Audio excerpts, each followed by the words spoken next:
Hello, I'm Doctor Who Draws. This is the first time I've made a video like this, talking about things. I've got a plan, but I haven't got a script, so we're gonna see how this goes. So, whilst I'm talking about everything, I am going to talk about my opinions and my thoughts. I'm going to try and be as spoiler-free as possible, because obviously I don't want to ruin things for people, but there will be a couple of like small spoilers, or just me trying to get you hooked so you will read or listen to these things, because they're so good and I love them so much. Today I'm going to talk about the Doctor Who comics and Big Finish audios, which I have been using to fill the void after season 2 ended, / series 15, depending on who you are. I'm going to start with the comics. I'm going to talk about one classic Doctor Who comic and one modern Doctor Who comic, and I have an honourable mention which sort of spans both. My honourable mention is the Tale of Two Time Lords trilogy, which starts with A Little Help from My Friends, Alternating Currents, and Empire of the Wolf. Very good comics, mainly focusing on the 13th and the 10th Doctor teaming up in the first two. However, the consequences of these two lead into Empire of the Wolf, with the 11th Doctor and the 8th Doctor and an alternate version of Rose. If you want to know anything more, read them, because they're really good. Starting with the classic Doctor Who comic, A Matter of Life and Death, with the 8th Doctor. And I've chosen this one just because it's my favourite classic Who of the Titan comics. It's so good. The characterisation of 8 is on point. He's just like he is mostly in the sort of Charlotte Pollard era of the Big Finish, a bit more sort of towards how he is in the TV movie rather than how he is in Night of the Doctor. Although it's still 8 the whole way through his timeline. I mean, I love this man. Paul McGann is severely underrated as the Doctor. And then he has a companion called Josephine Day, and she is an artist with the best hair and a really fun and interesting personality and backstory. And then there's no singular villain throughout the entirety of this comic. There's quite a few. They're all quite fun, and all of the side characters have something to do majority of the time, and some great dialogue and interactions between 8, Josie, and the villains and the side characters. I do have one quick tripe with this comic, and that is the inconsistencies in the artwork of 8. There are moments when he has blue eyes, moments when he has green eyes, and moments when he has brown eyes. So I don't know why his eye colour keeps changing. And then sometimes the artists don't seem to be sure whether this is 8 with slightly shorter hair or 8 with the even shorter hair. It keeps changing throughout the comic. That is my main tripe with this comic though. Otherwise, it's a very good comic and I do enjoy it. So it's episodic in nature throughout this comic. There are sort of 5 distinct stories.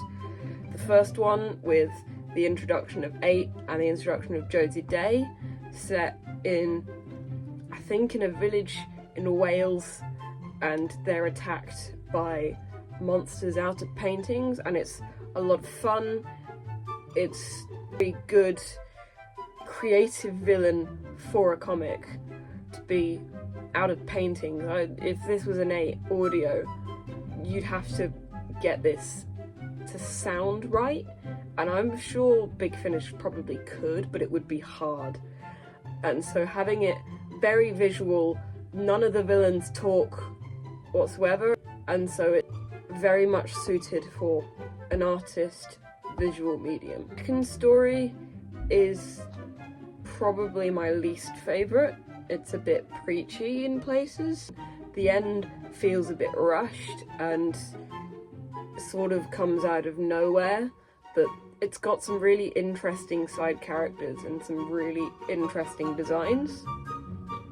The third bit So this comic is probably my favourite. It's set in Victorian Edinburgh, and it's a whole playing with mirrors sort of thing, and it's just so much fun. It's 8 and Josie, and they have a really good time. The fourth bit of this comic starts with a hint towards Josie's actual relation to the Doctor, which is first discussed in the first comic, and is then followed by a fun sort of base under siege, but not quite, in a sort of manor house. The main side character feels a bit flat. He's sort of just there for exposition. But overall, yeah, it's a good bit of fun. The fifth and final part, To a Matter of Life and Death, is very good and I love it. It's probably a little heavy-handed on the commentary, but delves really deeply into Josie's character and what she brings to the table and her uniqueness, and I do really enjoy it. Overall, I would love a second 8th Doctor comic from the Titan comic teams. I think it would be great to see, and I really enjoyed this first one. And then for my Modern Who comic pick, I've gone for the 15th Doctor comic, Everyone Must Go, which is really, really good. I love this comic so much. I don't have a single quick tripe about it. It's just amazing. So instead of 5 separate parts like the 8th Doctor comic, it's one long story, and I think it really benefits from that because you get hooked in and we delve right deep into all of the characters and the story and everything that's happening within this weird world. So then the characterization of 15 and Ruby is also totally on point. If you weren't keen on Ruby during season 1, series 14, you will love her in this comic. It is such a redemption for Ruby, even though personally I did enjoy her in season 1. So there are then 2 villains to this comic. We've got the Scream, Somia, and the Cybermen, and the way that they are intertwined is such an interesting concept and works really well for the way that this comic tries to make you feel and what it's looking to aim for.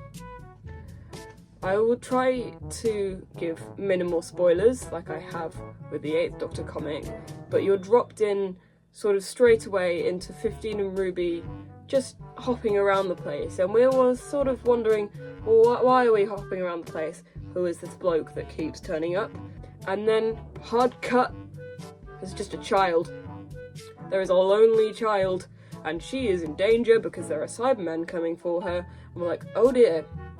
And then suddenly, you know, you've got 15 and Ruby, and they've turned up in a shopping mall, and this has got one of my favourite bits that show that this is the 15 and Ruby we know, because there's just a big clothes montage, and like, yes, because some of these outfits are stunning, and you can tell this is the 15 and Ruby who like a bit of fashion. They like to play dress up, and we're having a good time. The other thing with the characterizations in this comic is 15 gets quite emotional, but he doesn't cry. And yes, this is still the Doctor we're talking about. He's capable of getting angry, and he does. He gets really pissed off, and it's really good. It feels less out of place than the big angry outburst in the Interstellar Song Contest as well, and it's a wider range of emotions, and it includes angry, and it fits, and he's not just threatening murder, because that felt a bit out of place. So now I want to talk about my picks for Big Finish, which, if you're not actually sure on what that is, it's Doctor Who on audio, and they're normally full cast audio dramas. So instead of a narrated audiobook, you just have the cast saying their lines with lots of background music and sound effects, and they're so good. Although there are also ones which are read like an audiobook, and they're also very, very good.